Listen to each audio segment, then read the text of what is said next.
Ndege kadhaa za kivita za Marekani zimeanguka nchini Kuwait, huku mamlaka za kijeshi za taifa hilo zikithibitisha ajali hiyo na kuanzisha haraka operesheni za uokoaji wa marubani na wahudumu waliokuwemo ndani ya ndege hizo. Kwa mujibu wa taarifa iliyotolewa na Wizara ya Ulinzi ya Kuwait kupitia mtandao wa X, timu za dharura zilifanikiwa kuwaokoa wahusika wote na kuwapeleka hospitali kwa uchunguzi na matibabu.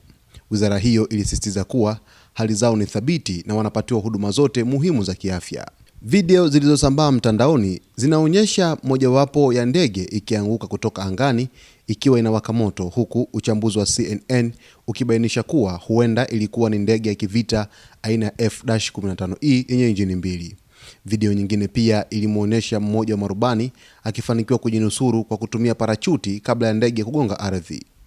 Tukio hilo limekuja wakati hali ya usalama katika eneo la Ghuba ikiendelea kuwa tete kufuatia mashambulizi makali ya Marekani na Iran. Irani imekuwa ikijibu mashambulizi hayo kwa kulenga maeneo mbalimbali ya kijeshi katika eneo hilo kufuatia kuuawa kwa kiongozi wake Ayatollah Ali Khamenei.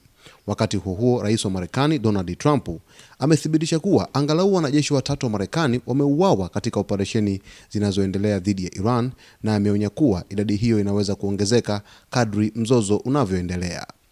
Kwa mujibu wa gazeti la Daily Mail, Trump amesema kuwa mzozo huo unaweza kudumu kwa takriban wiki 4, akieleza kuwa ukubwa wa Iran na ukubwa wa operesheni unahitaji muda kukamilika.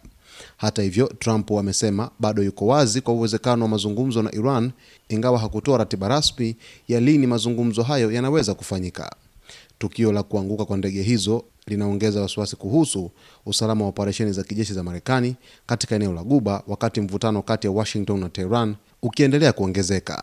Kuanguka kwa ndege za kivita za Marekani nchini Kuwait kunaonyesha ni jinsi gani vita inazidi kuwa ngumu kwa mataifa yote, kwa Marekani, Israel pamoja na Iran, kwa sababu kwenye vita kuna vitu vingi sana huwa vinajitokeza katikati.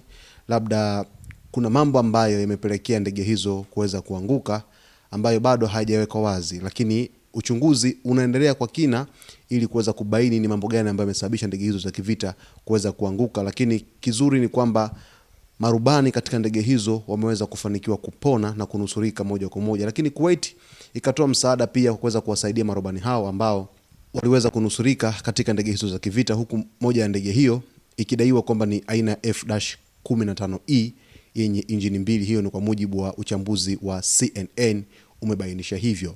Basi mtazamaji wetu, tunazidi kufuatilia kwa kina vita hii ambayo inajiri huko ukanda wa Mashariki ya Kati, kati ya Irani, Israel pamoja na Marekani. Cha msingi tu ni kuweza kuwa karibu na Zone Media, utajipatia taarifa za papo kwa papo ambazo zinajiri katika vita hiyo, ili kiu yako iweze kumalizwa kabisa kufahamu yote yanayojiri katika vita hii kubwa kabisa, ikiwa imeingia siku ya 3 mfululizo.